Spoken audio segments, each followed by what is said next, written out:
Hello everyone. Today is Tuesday, October 13th, 2020. I'm Jhenny Pandemie, owner and founder of Bato Bato Intuitive Services. Website coming soon, be on the alert for that.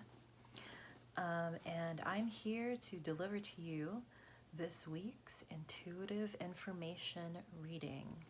So, intuitive information. What this is I am going to open up my receivers and my receptors to any relevant messages from my spiritual team. And I will be sharing those messages, or at least receiving those messages, in the form of cards from the Iris Oracle deck. This is a fabulous deck with really beautiful illustrations and really paradoxical messages. And so what I'll do is I'll pick 3 cards, and those 3 cards will give us like an overall look, an overall what do we need to know about the week that's upcoming. Okay, so I'm going to shuffle these a few times. So let's get to these messages. First message for the week. All right. This is a good place to start.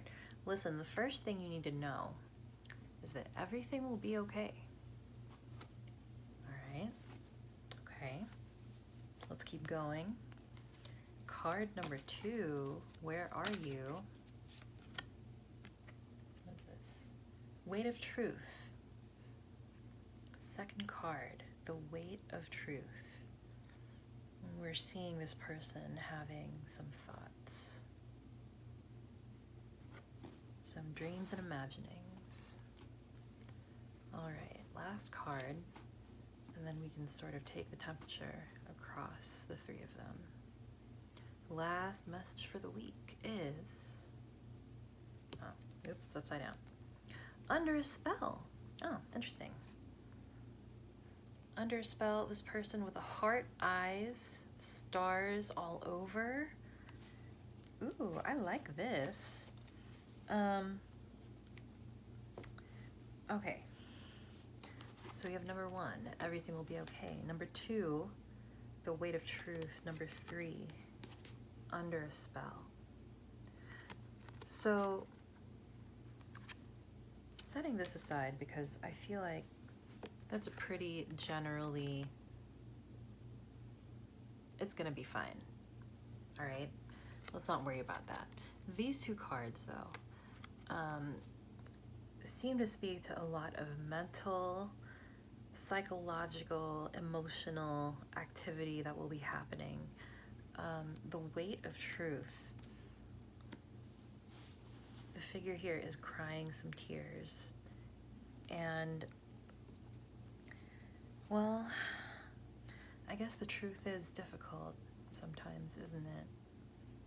Especially if it's about something that you've been hanging on to, or that you haven't wanted to talk about, or that you suppress your thoughts about anytime your thoughts move in that direction. But I wonder, what would it feel like to just let yourself think the thoughts, just let yourself feel the feelings, and say, okay, it's a thought, here you are.